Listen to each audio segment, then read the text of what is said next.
Vous allez enfin pouvoir poser à Michel Onfray des questions qui vous taraudent, Xavier. Oui, je suis ravi de pouvoir vous poser ce matin les questions que je me suis posées pendant tout le temps où vous avez eu un compte Twitter. Je parle au passé, car en novembre 2015, vous avez fermé ce compte en donnant vos raisons au point. Je vous cite, j'en ai assez que mes tweets soient plus importants que mes livres. J'ai pris la décision de fermer mon compte Twitter. Je veux retourner dans mon bureau, commenter les commentaires, ça ne m'intéresse pas. J'avoue avoir conçu à l'époque une forme de soulagement, tant votre compte Twitter était un objet étrange. Comme on l'avait recensé à l'époque avec Rémi Noyon, on y trouvait toutes sortes de choses. Des commentaires de l'actualité. Mélanie Laurent a posé nue avec un tourteau pour une campagne contre la surpêche. Elle est donc bien écologiste. Tweet du 27 février 2015. On y trouvait des vues sur la politique. Sarkozy, une voix pour le FN, c'est une voix pour la gauche. Il n'a même pas 2 neurones dont il souhaite qu'on le crédite. 5 mai 2015. Vous avez aussi vos cibles favorites, par exemple Bernard-Henri Lévy. BHL dans le point, la paix et le principe de l'islam, Sacré Bernard, 16 mai 2013. Et au-delà de Bernard-Henri Lévy, des adversaires de plus grande importance. Avec les nouveaux programmes d'histoire, islam obligatoire, lumière facultative, Michel Houellebecq sourit dans son coin, tweet du 4 mai 2015. Tout ça avec le recours à des formules frappantes, par exemple l'usage de l'analogie du bas-empire pour désigner notre contemporain.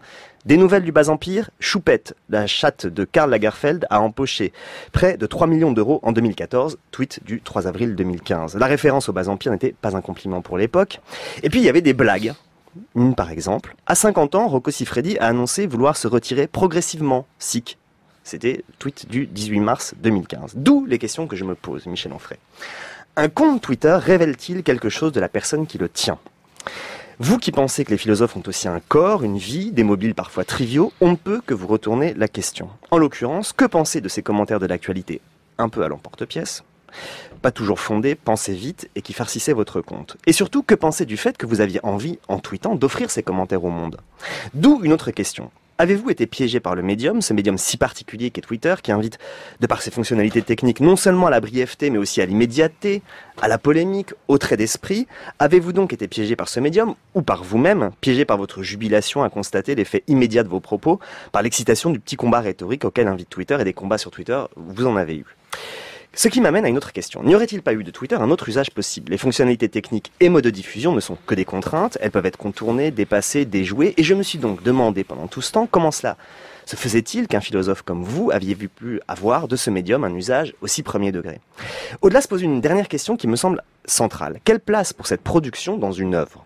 Je veux dire par là, certains de ces tweets ont aujourd'hui disparu, mais vous savez, comme moi, que l'informatique n'oublie jamais rien. Ces tweets sont quelque part. Que faudra-t-il faire le jour où on se penchera depuis la postérité sur votre travail ? Faudra-t-il en faire l'édition, comme on l'a fait des fragments de Lichtenberg ? Pas certain. Faudra-t-il considérer ces tweets comme des bribes de conversation sans intérêt et les oublier ? Mais ce ne serait pas rendre grâce au fait ils ont été écrits d'emblée pour être lus. Ce serait presque malhonnête donc de les oublier. Je pense que ces questions ne sont pas des fausses questions.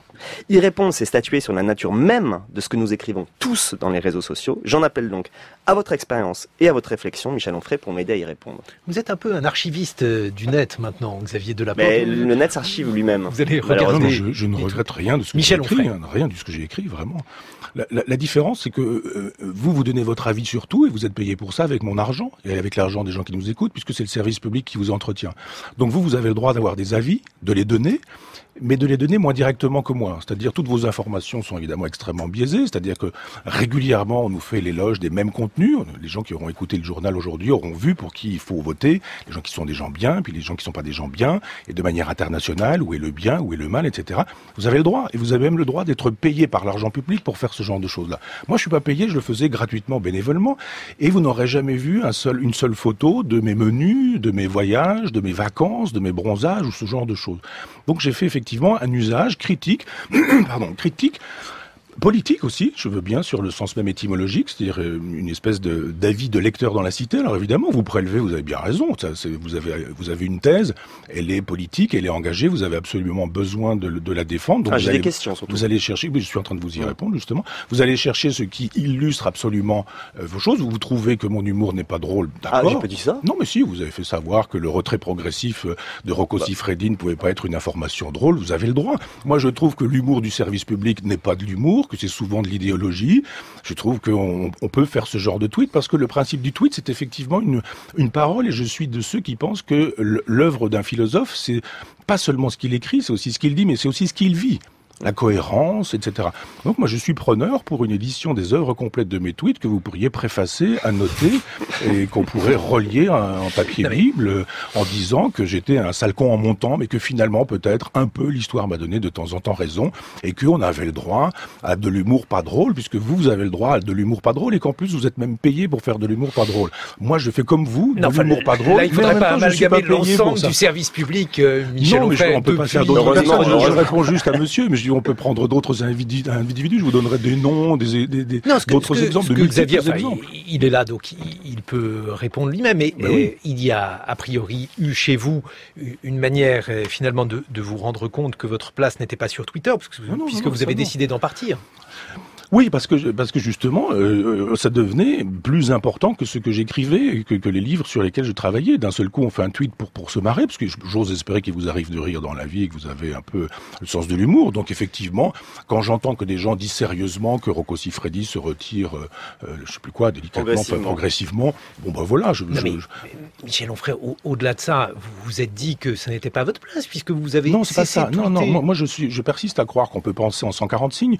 La Rochefoucauld le faisait, enfin les moralistes le faisaient, et le tweet pour moi n'est pas une mauvaise chose. Je pense simplement que... Mais le médium, c'était Twitter qui vous dérangeait, et ses réactions, c'était pas la forme des 140 caractères. C'est Duchamp qui dit que c'est le regardeur qui fait le tableau. Il y a un moment donné... Oui, mais McLuhan disait l'inverse, donc... Oui, mais moi je pense que les gens ne pouvaient pas tous comprendre ce que je disais, parce qu'il y avait parfois un livre comme celui-ci... C'est ça le problème du médium. Oui. Mais avec ce que je dis aussi tout de suite, c'est-à-dire vous me posez des questions sur des choses de mon livre et je peux dès aujourd'hui, dès l'apparition du livre, dire sur quel sujet on ne m'interrogera jamais, sur quel sujet on m'interrogera systématiquement. Donc ça fait partie du jeu. Il y a juste un moment donné où on se dit je ne peux plus continuer à m'adresser à des gens qui éventuellement prennent les choses au premier degré, je parle même pas de l'humour là pour le coup, mais de la politique, puisque c'était ce fameux tweet du genre, enfin pas du genre très précisément, nous récoltons nationalement ce que nous avons semé internationalement, que je peux défendre, je peux même écrire un livre. D'ailleurs, nous en avons parlé tout à l'heure. Absolument. Sauf que des gens ont compris que je justifiais les actes terroristes. On a même écrit, Raïski a écrit dans Atlantico, le titre c'était « On ferait crash sur les morts du Bataclan ». Alors je me suis dit, si effectivement, même les journalistes, ou surtout les journalistes, ne sont pas capables de comprendre qu'on peut avoir une thèse qui n'est pas forcément la leur, sans pour autant cracher sur les morts du Bataclan, je me suis dit, j'arrête, parce que je faisais un tweet éventuellement plaisant, et 10 minutes après, j'avais une rédaction qui me demandait si je voulais pas intervenir sur ce sujet-là, etc. Parce que les journalistes sont plus souvent accrochés au compte Twitter des gens qu'au livre, parce que lire un livre de 650 pages, ça prend plus de temps que lire un tweet de 140 signes, et on est payé aussi cher. Justement, Michel Onfray, en peu de temps, hélas, sur quel sujet auriez-vous aimé être interrogé sur votre livre, sur lesquels je ne vous ai pas interrogé? Ah non, je dis pas que j'aimerais forcément être interrogé sur tel sujet plutôt qu'un autre, mais je sais très bien que, depuis que je parle de ce livre, on me pose pas de questions sur les procès de sorcières, par exemple, ou sur le tribunal de l'Inquisition et les modalités. C'est un livre assez imposant. Oui, il y avait un lien, par exemple, entre l'Inquisition et la Shoah que vous faisiez, qui a été commenté. Voilà, j'ai donc décidé que c'était pas la peine d'y revenir. J'entends bien, mais je dis que je sais très précisément sur 20 siècles d'histoire quels sont les sujets qui sont susceptibles de faire polémique, buzz, etc. Et ce sont plutôt les sujets sur lesquels on va m'interroger, mais je ne suis pas dupe de tout ça.